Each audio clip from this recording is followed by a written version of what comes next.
नमस्कार मंडळी, आज आपण बनवणार आहोत दही वडे। तर त्यासाठी आपण इथे 4 ते 5 तासासाठी भिजवलेली उडदाची डाळ घेतलेली आहे।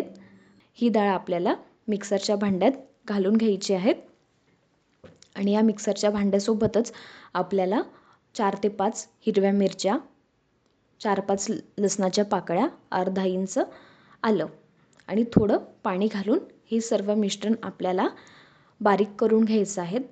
आणि हे मिश्रण आपल्याला जास्त पातळ करायचं नाही, तर त्यासाठी पाणी आपण थोडंच घालून घेणार आहेत, जेणेकरून आपलं मिश्रण घट्टसर होईल। आणि हे मिश्रण आपल्याला मिक्सरच्या भांड्यात घट्टसर असं करून घ्यायचं आहे। हे मिश्रण आता इथे आपलं बारीक झालेलं आहे।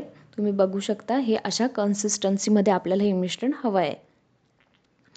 आता हे मिश्रण आपण एका भांड्यात काढून घेणार आहोत आणि या भांड्यामध्ये चवीनुसार मीठ, अर्धा चम्मच जिरे घालून हे सर्व मिश्रण आपल्याला मिक्स करायचं आहे। आता 5 ते 10 मिनिटासाठी आपण ह्या मिश्रणाला रेस्ट करण्यासाठी ठेवणार आहोत। तोपर्यंत आपण इथे दह्याची चटणीची तयारी करून घेऊयात। आता इथे मी 4 ते 5 चम्मच घेतलेली आहे। आता ही दही आपल्याला व्यवस्थितपणे फेटून घ्यायची आहे। आता इथे आपली दही फेटली गेली। आता यानंतर आपण एका वाटीत मी तेल गरम करायला ठेवणार आहे, म्हणजेच याला आता आपल्याला फोडणी द्यायची आहे ह्या फेटलेल्या दह्याला। तर त्यासाठी मी गॅसवर 1 चम्मच तेल घातलं आहे। त्यानंतर आता आपल्याला यात अर्धा चम्मच जिरे, अर्धा चम्मच मोहरी, अर्धा चम्मच तिखट आणि चवीनुसार मीठ घालून आपल्याला ही फोडणी इथे तयार करायची आहे। फोडणी इथे रेडी झालेली आहे। आता ही फोडणी आपण फेटलेल्या दह्यामध्ये घालून घेणार आहोत। आता इथे फोडणी घातल्यानंतर हे व्यवस्थितपणे ती फोडणी आपल्याला त्या दह्यामध्ये मिक्स करून घ्यायची आहे।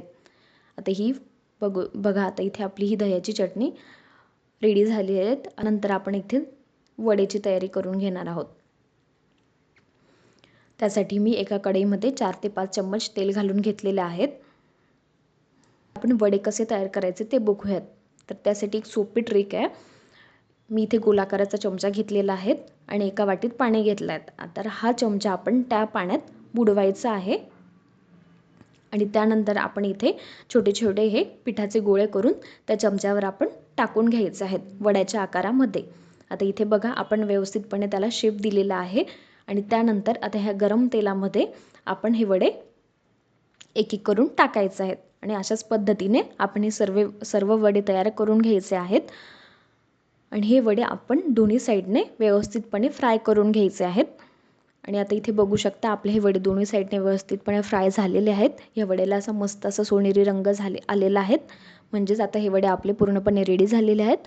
आणि त्यामुळे आता आपण हे एका प्लेटमध्ये हे वडे काढून घेणार आहोत आणि हे अशा पद्धतीने आपण सर्व वडे करून घेतलेले आहेत। आणि इथे तुम्ही बघू शकता, आपले दही वडे ही रेसिपी आपली रेडी झालेली आहे। रेसिपी चवीलाही खूप छान आहे आणि खूप झटपट व कमी वेळात होणारी अशी रेसिपी आहेत।